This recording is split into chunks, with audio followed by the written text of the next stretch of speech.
30-14 final, A12, Dallas County. Okay. So A7, 63-18, County High, your first game.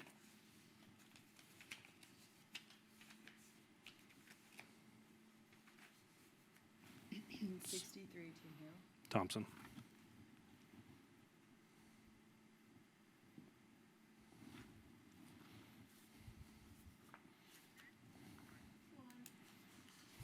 That's just the A block. Yeah. That's all I pulled. My B block's down there still. We're a minute out.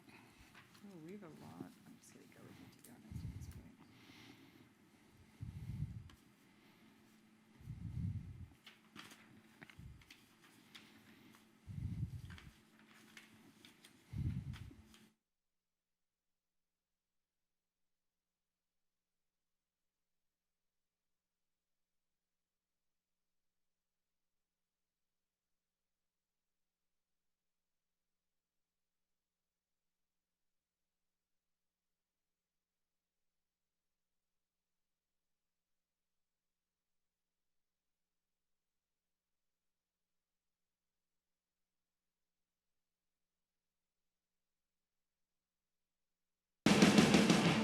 Covering all your local high school football games with highlights and scores. Now, Football Friday, brought to you by Alabama Credit Union.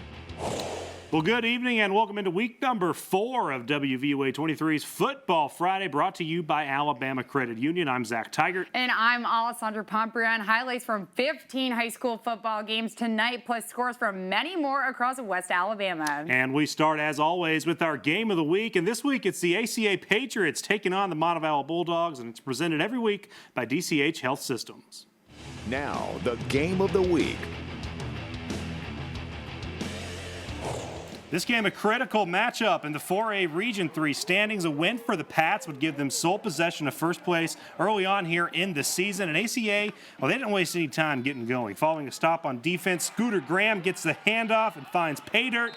Touchdown ACA. The Pats would go up 7-0 following a successful PAT. The very next possession, Pats at it again. Lawson Pratt, so good off of play action, rolls out to his right, fires to J.D. Baird, who fights his way in for the touchdown. And the Patriots were rolling early on in this one. Bulldogs would add a touchdown of their own, but the Pats answer, and this time, no play action. Pratt just calls his own number, literally. He wears number 6, and he goes 50-plus yards for 6. Another touchdown for the Pats, but Montevallo wouldn't keel over early in this one. Malik Inabanet fires a deep ball that's hauled in by Keal Cottingham. That would make it a one-possession game when we left, but ACA storming back in this one. That score currently 78-24 in the fourth quarter. Patriots looking in control in this one. Very good. That was a very high-scoring game right there. Let's move on to Thompson and Tuscaloosa County up in Birmingham. First quarter Warriors, Jarek Crockett. He finds the hole and a clear path to the end zone. 30-yard touchdown. They go up 7-0 early. And then later in the first quarter, well, they're quite happy about that, Zach. First quarter Warriors, Sawyer Pate. He has a short pass to Sam Reynolds. Reynolds breaks one tackle, and then he goes on to score a 73-yard catch and run. Thompson takes the lead again, 14-0. Second quarter, Warriors defense. It gets its man, Damon Ubo. He gets it, and he gets him down. Second quarter, good push by the Thompson O-line allows Jarek Crockett to walk in for another Warriors score. They go on to beat Tuscaloosa County 63-18. What another high-scoring game right there, Zach. Another high-scoring game, and that's 7A Region 3. So tough. County High always up against some of the stiffest competition in the state. Warriors roll in this one. Let's keep things moving on. Greene County visiting the Holt Ironmen here in Tuscaloosa.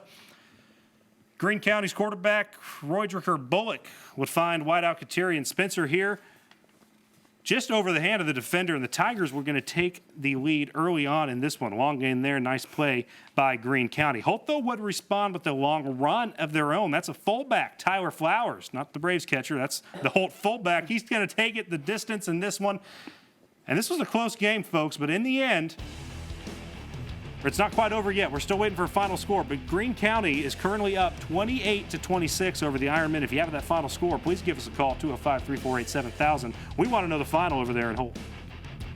And moving on, it's homecoming night at Northside. The Rams hosted the Cordova Blue Devils out in Northport. Northside took off early. Quarterback Andrew Cochran, he's connecting with Ashton Pugh to put the Rams up by 6. And they are quite happy, especially him. The Rams stayed dominant, scoring another touchdown, this time for Jonathan Wesson, and trying for 2 to put them up 14-0 in the first quarter. Then Cordova finally got their chance, though. Quarterback Cody Hedrick handing it off to Justin Wallace and punching it in. Northside maintaining control. Cochran and Pugh working together again toward the end of the half to get the Rams up 41-14 before half. Then the Rams go on to win it all, beating the Blue Devils 48-28. That's a happy homecoming for Northside. Keep things rolling. Sipsey Valley Bears hosting Dallas County. This is a 4A Region 3 game.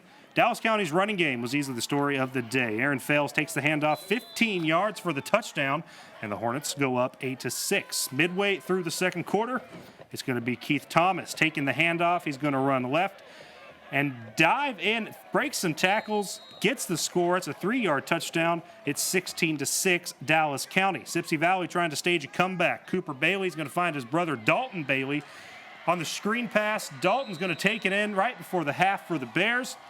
But in the end, Dallas County, well, they ran all over the Bears. 30-14 the final score. The Hornets victorious over Sipsey Valley. So 5 up and 5 down. Plenty more to go here on WVOA 23's Football Friday. That's right. When we come back, Gary Harris joins us live to tell us if the Stampede of Bryant High were able to defend home field when against the Bessemer Tigers came to town. Stick with us, Football Friday. We'll be back after the break.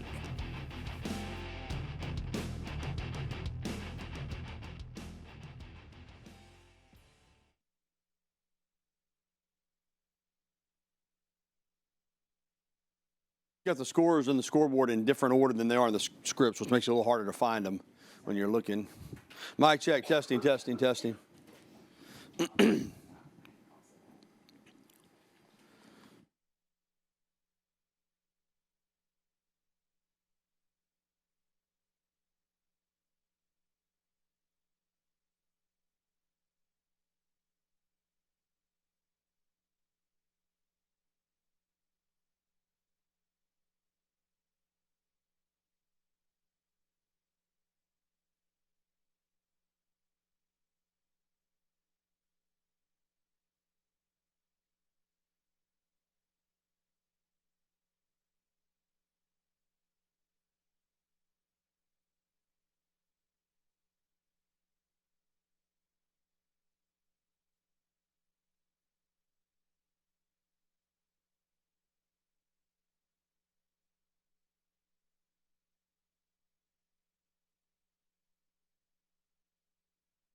That was the Demopolis High School cheerleaders welcoming us back into Football Friday on WVOA 23. Our cheerleaders brought to you every week by the Pool and Patio Center. I'm Zach Taggart alongside Alessandra Pombriand. And we have more football ahead. Our Gary Harris was out with Bryant Stampede, where they took on the Bessemer City Tigers. Gary, tell us about that matchup. Well, Alessandra and Zach, it was a big one. Two of the top teams in Class 6A Region 4, one of the most competitive regions in the state. A lot on the line tonight out at Bryant High School, so let's get right to it. And Bryant head coach Eldrick Hill watching his team play a lot of defense. Both these teams depend on the running game and defense, and you saw a lot of that right here. Big stick by Bryant as they get the knockdown right there as Deontay Hall is drilled by Zamarian Carter. Bryant gets the football and goes to work. Tyjavian Edwards swings it out to Joshua Hinton, and he's got a 43-yard gain into Purple Tiger territory, but the drive would stall out. 6-0. It was Bessemer City leading at halftime. Then in the third quarter, a big play on special teams. Bessemer City blocks the Bryant punt in the end zone. That made it 12-0, and Bessemer City head coach Andrew Zhao, who will be back in Tuscaloosa tomorrow when the 1999 Alabama SEC Championship team is honored before the Southern Miss game, liked what he saw tonight. His team gets the shutout. Big win for the Purple Tigers over the Stampede, guys. 12-0. Bessemer City remains unbeaten in region play. Bryant takes its first loss. Back to you guys. Always giving you the good games, Gary. Let's go ahead and just keep things rolling right along and check out West Blockton and Greensboro down in Hale County. Raiders coming out pumped up. West Blockton, though, came out and fumbled immediately. Greensboro sophomore linebacker Gregory Chavers Jr. able to find the ball and recover it for the Tigers. And then Trey Howard to get things going for him on offense. Looks to pass, but instead gets out of the pocket and gets the first down. This game was a defensive matchup. We're still in the fourth quarter in this one. If you have a final score, please give it to us. Again, our phone number is 205-348-7000. Looks like we are final. West Blockton able to overcome the slow start there. 32-28 the final score. Tigers defeat the Raiders. And we're moving on. The Chambers Academy Rebels play the Southern Academy Cougars tonight. Now, junior running back Cade Tarver ran the ball in for a touchdown to put Chambers up 13 on Southern Academy. Number 35 was able to get the 2-point conversion in for the Rebels. And then Southern Academy's Landon Rhodes, he suffered an injury late in the second quarter. He was immediately transported to the hospital as he was taken away. His teammates gathered in a prayer circle. Let's go on to that final score, though. Southern Academy, they lost to Chambers 42-21. Certainly hope that Southern Academy player is okay. Let's keep things going. Brookwood hoping to play spoiler tonight and hand Hueytown their first loss, but Alabama commit Roydell Williams thought otherwise. Up the Wildcat for a 4-yard touchdown. Hueytown up 14-0. It's more of Roydell. He cuts to the outside, and you just aren't going to catch Roydell Williams. He is gone. 56-yard run. That's going to put Hueytown up 20-0. And the Gophers' ground game strong tonight. UAB commit Antonio Mason breaking a couple of tackles and cruises in for the score. And when you got two Division I commits, you're going to do big things. Hueytown with the victory over Brookwood. 48-6, the final score. Golden Gophers on top. You gotta love Roydell Williams at Hueytown. Gotta love watching Roydell. Well, the Hoover Bucks hosted Oak Mountain tonight. Well, the Eagles muff a punt return, and Bucks Josh Smith, he recovers it from the Oak Mountain 14. That ends the first quarter. Now, Evan Reeder to Jamari Bew for a 23-yard touchdown gives Hoover the 7-0 lead.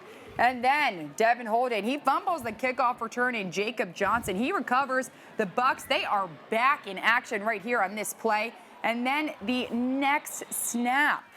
Here it is, Reeder, he hits R.J. Hamilton from 18 yards for the touchdown. He's in the end zone, and look, he's quite happy about that. But here we go, Oak Mountain 30, sorry about that. Hoover 37, Oak Mountain 7. Hoover, the Bucks, they take the win there. That 7A Region 3 is something else. That matchup, pretty much a wipeout. Those Buccaneers, they showed up and they did not let up. Big victory over Oak Mountain tonight. And we're not done. When we come back, the Wildcats of Hale County caught the wave, the Gordo Green Waves, that is. We'll show you who came out on top when we return to Football Friday on WVUA 23.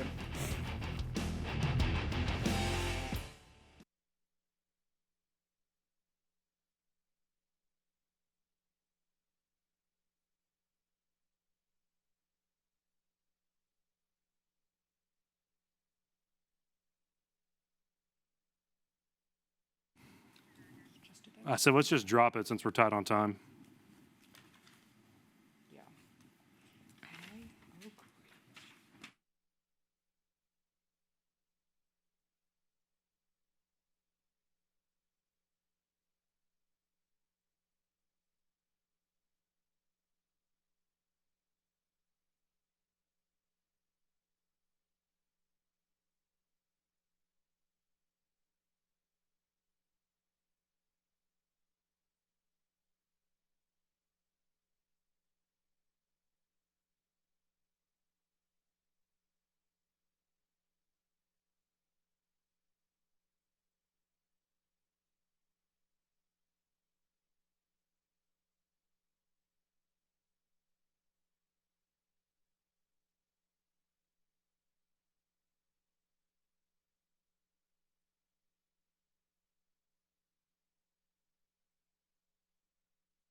Or C4.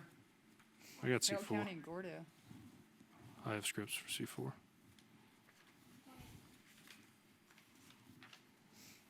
I thought Matt Travis could do that. What'd she say she's going to do? She asked me to read it, but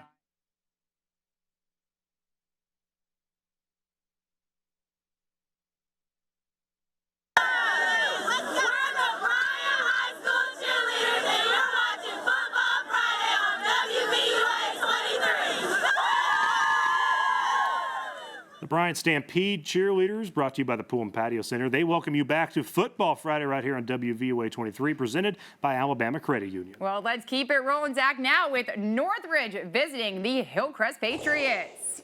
It was homecoming for Hillcrest, by the way. And here we go, starting off, Hillcrest running back Kai Moore. He takes the direct snap before handing it off to quarterback Ethan Crawford, who throws the ball downfield and in the hands of wide receiver April Sturdivant. Northridge quarterback Crawford Lehman, he passes the ball to wide receiver Chris Jack. The refs originally called it incomplete, but it was reversed to a touchdown. With 2 seconds left in the half, Crawford, he gets ready, and then he throws it. It's an unsuccessful Hail Mary. That's picked off by Northridge's Crawford Lehman. Now, at half, they were tied by 7, but final score, Hillcrest, they win it just slightly, 14-7. What a great game it was over at Hillcrest. Close defensive game down 69 South. Let's keep things rolling. Hill County traveling to Gordo this evening. The Wildcats would struggle from the start. They fumble the ball, and Bennett Davis recovers for Gordo. And then the Green Wave quickly on the board. Joshua Bailey hands off to Troy Garner. He's in for 6, and they stick with it. This time to DeAndres Martin. Gordo goes up 13-0. Hill County hoping for a turnaround. Matthew Schwartz looks down the field, but he finds Christopher Neal for Gordo instead. And he's going to take it all the way. The pick 6. Gordo would not back down. They got the 2-point conversion, put them up 27-0 going into the half. Talk about a home field advantage. The Wave swept over the Wildcats to end the night. Gordo shuts out Hill County 40-0, your final score. Nice game over there. Now let's move on to Carbon Hill and Oakman. Now, former Alabama linebacker Chavis Williams was in the house at Carbon Hill. Oakman's Christopher Hubbard, he takes the handoff, and then he keeps going, and he scores to give Oakman the 14-7 lead. There he is, finally in the end zone. Now, Oakman forces a Carbon Hill punt and a good return by number 7, Fernando Hernandez. Malachi Bridges finds Dante Williams Jr. on the next play. Here it is right here. Here he is. He connects for that quite long touchdown, 21-7 Oakman. And then another defensive stand, and Hubbard adds yet another touchdown for the 27-7 lead as the third quarter ends. Here's the final score, Oakman 27, Carbon Hill with only 1 touchdown to 7. And we'll stay up there in Walker County. We'll begin with a big 4th down stop. Fayette County visiting Curry. And Fayette County's defense, they came to play. 4th down for Curry. Big stop by Fayette. Cole Holloman now going to drop back and find Caleb Owens with the deep ball. Long gain inside Curry territory. And then he hits Owens again. This time they connect for a touchdown. Fayette County goes up 7-0. Curry would answer, though. Andrew Stewart is going to fire to Ethan Weidman, and he's going to do the rest his own way into the end zone. That ties things up at 7 apiece, and then Fayette County gets right back to it. Holloman hits Owens again to go ahead 14-7. Fayette just relentless so far in this one. Not just 1, not just 2, how about 3 touchdowns for Holloman as Fayette County with the big win over Curry, 48-23. And score for South Lamar and Hubbardville. South Lamar 51 to Hubbardville 22. Yeah, South Lamar getting the big win, 51-22. So battle of 1A right there. But again, the Stallions just too much for the Lions to handle. So we're not done yet. When we come back, we'll check in on our Krispy Kreme scoreboard. That and much more to come when we return right here to Football Friday, presented by Alabama Credit Union on WVUA 23.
No, we're past that and we're short. So.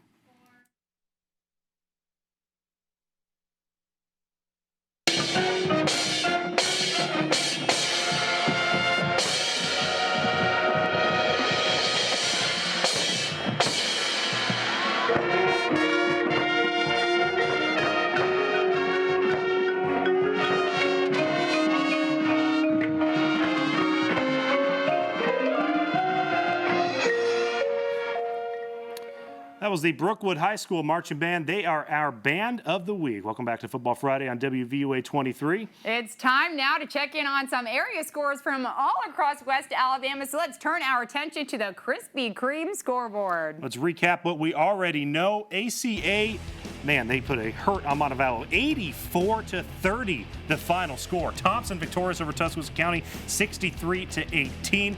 Greene County defeats Holt 28-26, your final score, and Northside with the homecoming victory over Cordova 48-28. Dallas County tops Sipsey Valley 30-14, and Bessemer City and Bryant in region play. The Purple Tigers shut out the Stampede 12-0. West Blockton and Greensboro. There you go. West Blockton takes it 32-28. Chambers Academy, like we said before, against Southern Academy 42-21. Brookwood and Hueytown, Roydell Williams, there you go, 48-6 up there. And then Hoover, they beat Oak Mountain 37-7. Hillcrest and Northridge, that's a very close game right there, 14-7. And Gordo, they shut out Hale County 40-0. Up in Walker County, Oakman defeats Carbon Hill 27-7, and Fayette County goes on the road and gets the win over Curry 48-23. South Lamar at home, they top Hubbardville 51-22. Big win there for the Stallions. Bessemer Academy, this game happened last night. Bessemer Academy falls just short of Tuscaloosa Academy, the Knights, with a 1-point 17-16 victory. Isabella beats Linden 34-18. Maplesville tops Keith 56-6, and Barry and Meek, it's going to be Barry with the 36-30 victory. Lynn, they beat Bryant slightly, 19-12. Marion County, they just lost. Pickens County, 47-14. Aliceville, they beat Cold Springs 27-19. Sulligent, they would take the victory against Winston County, 18-6.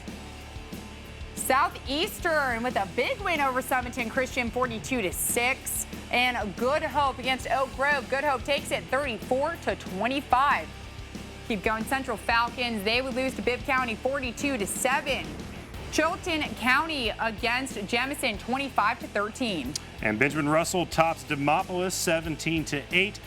Marbury with a 43-34 win over Shelby County. Dora falls to Lawrence County 37-14, and Jasper, the Vikings, big time win over Hayden 58-0. McAdory tops Selma 44-6. Mountain Brook beats Vestavia Hills 14-7. Hamilton tops Corner also by a score of 14-7. I think that's the fourth 14-7 game we've had. And Spain Park tops Hewitt Trussville 31-28. Well, Alabama football returns to T-Town tomorrow. I'll have your game forecast next on Football Friday.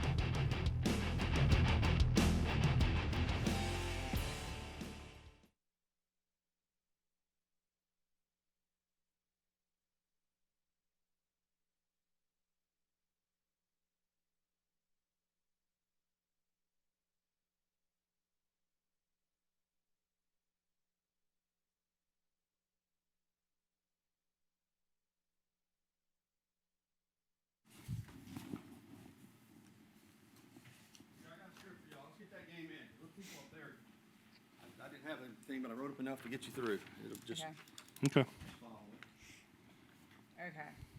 Okay. Perfect.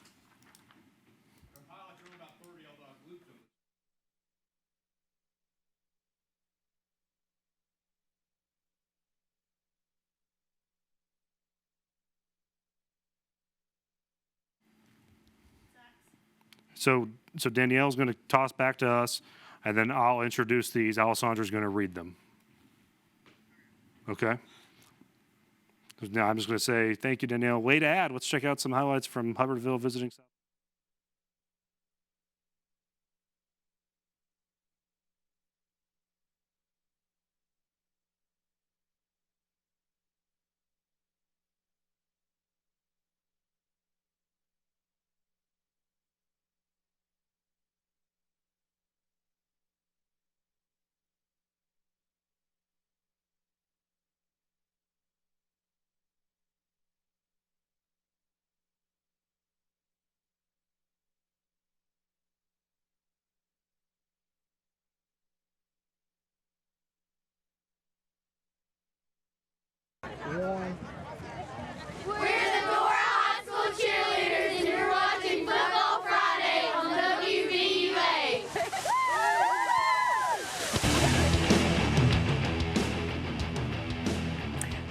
Happy Friday, everyone. We are looking at the Walk of Champions right now, the calm before the storm tomorrow as we take on Southern Mississippi. Temperatures right now in the upper 60s and all across Central Alabama. We are looking at temperatures 68 in Aliceville, 66 in Fayette, and 65 down in Demopolis. And it feels pretty amazing outside. Dew points right now in the mid 50s up in Birmingham, 61 here in Tuscaloosa, and 58 in Demopolis, which means your sweatcast dry, comfy conditions overnight tonight, and your day tomorrow going to look like this. Some muggy air trying to move in, but it's not going to last long. It's going to push right through, and it is going to be a beautiful day here in Tuscaloosa and all across Central Alabama for your day tomorrow. Game forecast for the day as we take on Southern Mississippi, starting the day off in the mid-60s, and we are going to heat up in the afternoon into the mid-80s by the start of the game with plenty of sunshine for the afternoon, but definitely not going to be as hot as we've seen the last game day here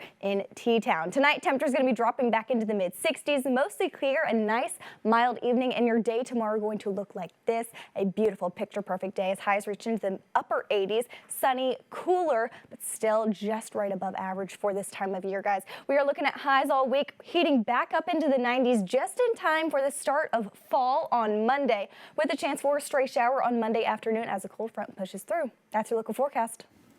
Thank you, Danielle. We have a late addition to Football Friday. Let's check in on a late game. Southern Lamar hosting Hubbardville now following the kickoff. The Stallions quarterback Horatio Washington, he goes to work with this long touchdown pass for the points on the board, and then plenty of South Lamar defense. The Stallions roll again, 51-22, although Hubbardville becomes the first team to score on South Lamar this season. Big win for the Stallions, like you said right there, 51-22, South Lamar victorious at home. Well, that's going to do it for us tonight here on Football Friday, presented by Alabama Credit Union. Remember, you can catch a replay on WVUA23.com along with scores from all of tonight's action. And don't forget, tomorrow morning, Crimson Tide kickoff coming your way at 9:30 to accommodate the 11 o'clock kick. So be sure to tune in right here ahead of kickoff between Alabama and Southern Miss. Also want to thank Heat Pizza before we go. They provide our hungry crew with some delicious pizza, and we're going to go munch on that right about now. For Alessandra Pomprion and all of us here at WVUA 23, I'm Zach Tigert. Thank you for watching this evening. Have a good night and roll Tide.